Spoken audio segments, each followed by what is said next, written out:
I think बहुत सारी learnings, बहुत सारे challenges, but at the same point of time I think आपको एक पर्सनली एक बड़ी खुशी मिलती है जब मैंने हमेशा क्रिकेट खेला है जीतने के लिए।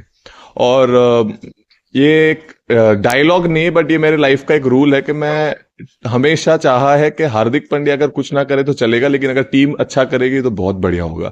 सो आई थिंक वो माइंडसेट ने मुझे कभी भी हार्डशिप से या डिफिकल्ट टाइम से रन अवे नहीं सिखाया है। हमेशा मैंने माना है कि अगर आपको challenges are tough, throw some punches, keep fighting it. अगर आप बैटल फील्ड नहीं छोड़ेंगे तो ही आपके पास मौका है। अगर आप घर चले जाएंगे, रोने लगेंगे या आप सैड हो जाएंगे तो उसका कभी आउटकम आप नहीं देख पाएंगे। वो फील्डिंग से सीखा है मैंने। अगर आप डाइव मारोगे तो बॉल रोक पाओगे, अगर आपने डाइव ही नहीं मारी तो आपको पता ही नहीं है बॉल। सो आई थिंक वो लर्निंग मुझे क्रिकेटिंग से और लाइफ में दोनों जगह काम आई है। एक जमाना था हार्दिक कि आप और कृणाल छोटे से डब्बे में पेट्रोल लेके गाड़ी में ले जाते थे। आज गाड़ी में पेट्रोल है और कबर्ड में ट्रॉफीज है।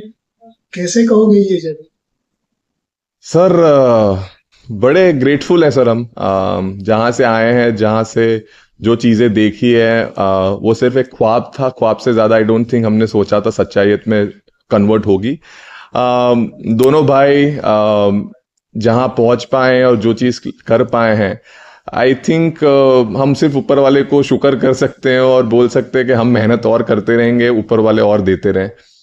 बाकी sir I think it a lot of credit goes to our parents as well. मेरा सवाल ये है कि जिस तरीके से इंडिया ने जितने भी मैच यहाँ पे खेले हैं सब जीते हैं। क्राउड हर मैच में बहुत ज्यादा होता था, तो पाकिस्तानी अवाम भी चाहती थी कि इंडिया वहां पर आकर खेले। वहां पे भी आप लोगों के बहुत ज्यादा फैन है। इस हवाले से आप क्या कहेंगे? बढ़िया है सर, वो भी चाहते थे लेकिन नहीं हो पाया। तो आई एम श्योर यहाँ के जितने भी पाकिस्तानी लोग हैं उनने भी एंजॉय किया होगा यहाँ पे मैच। और अब वो क्यों नहीं गए, कहाँ नहीं गए, वो आई थिंक मेरे पे ग्रेड से अबव चीज है। सो या यही बोल सकता हूँ।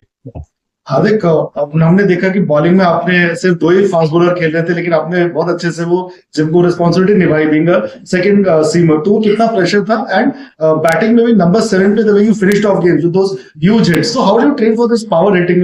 इतने लंबे लंबे छक्के आप मारते हैं, तो क्या? I think sir bowling bowling हमेशा आजकल lately it is very close to my heart. For me bowling is something, if Hardik Pandya is bowling then I don't have to worry about my batting or anything, because then batting देख लेता है अपने आप को। और preparation के हिसाब से मैंने हमेशा प्रिपेयर किया है जो मुझे मैच में सिचुएशन आ सकती है। और eight the same point of time sir, छक्के मारना तो मैं जब 14 साल का था तब से शौक था। सिर्फ तब ताकत नहीं थी तो मैं 30 यार्ड कुदाता था। अब ताकत आ गई है थोड़ी तो छक्के लग जाते हैं। So I think it has been overall years of hard work, it just being at the right time. और आप हमें बहुत अच्छे से याद है 2017 का फाइनल, आप शानदार बल्लेबाजी कर रहे थे, क्लोज ले जाने की कोशिश कर रहे थे, बट वो रन आउट। अब फिर उसके बाद 8 साल बाद आप वही फाइनल खेल रहे थे। वो कुछ याद था, कुछ गूज बम्स था कि लास्ट टाइम एक कदम से पीछे रह गए, इस बार कॉन्कर कर लिया?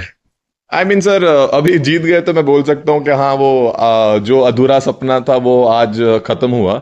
बट 8 साल बहुत लंबा समय होता है। 8 साल में बहुत सारी चीजें हो गई लाइफ में, but at the same point of time जीत, और वो भी इंडिया के लिए जीत, is something very very important for me. And I think वो हो गई तो मतलब सब भला है इंडिया में। सब खुश हैं, भारत में सब मजे कर रहे होंगे, which is the most I we can offer from our side. And I hope everyone is happy back home and at the same point of time celebrating. I mean sir, मैंने हमेशा बोलते हैं ना, आप अगर खुद पे भरोसा नहीं रखोगे तो दूसरे कैसे रख पाएंगे। सो मैंने हमेशा खुद पे भरोसा रखा है कि मैं कर सकता हूं। और eight the same point of time sir, वो बिहाइंड द डोर्स जो मेहनत जाती है उसका फल होता है। और मैं हमेशा माना है कि आप प्रिपेयर जैसे करोगे वही आप रिफ्लेक्ट कर पाएंगे गेम में स्पेशली। और उस टाइम पे सर मतलब सांस धीरे रखिए, बॉल को करीब से देखिए, और अगर आपके पाले में है तो फिर मारिए जितना दम से मारना है। और बीच में लग जाता है तो सर लंबा जाता है। और सर सेलिब्रेशन तो सर वो मतलब वो विकेट के लिए था, और उसके बाद एक मतलब ये भी आ गया बेसिकली। अब क्या वैसा हूँ। Hardik, just want to ask you about, the team atmosphere. It seems very, very happy, the entire team together, so much so that the happiness seems contagious to all of us and the people back Yeah, then. yeah. So, is that something that has been worked upon consciously to keep it so happy-go-lucky? And, what are the conversations like? I think the bunch of people we have in the group, this team is enjoying each other's company, and at the same point of time, each other's success. It is not an individual driven team. This is a team India.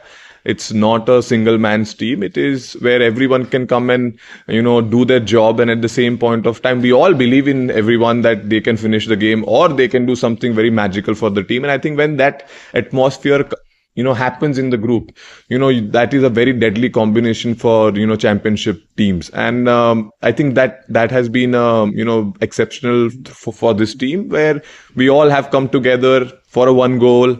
If you score 0, that's not a problem. As long as we win, that matters. Hardik, your assessment or your opinion about your captain and the coach. I mean, the way they have gelled together and made this team a winning team. Your opinion? They've been fantastic. They have gone about their job very well. They have given the freedom to the players. They have given the confidence to the players, and at the same point of time, they have backed it. And I think the way we have prepared as well as a group, and credit to them as well, that we have made sure that we prepared well, and at the same point of time, they've kept the group together, and I think that matters the most. About Rohit and then the coach individually himself. I said it. I think both people have been fantastic.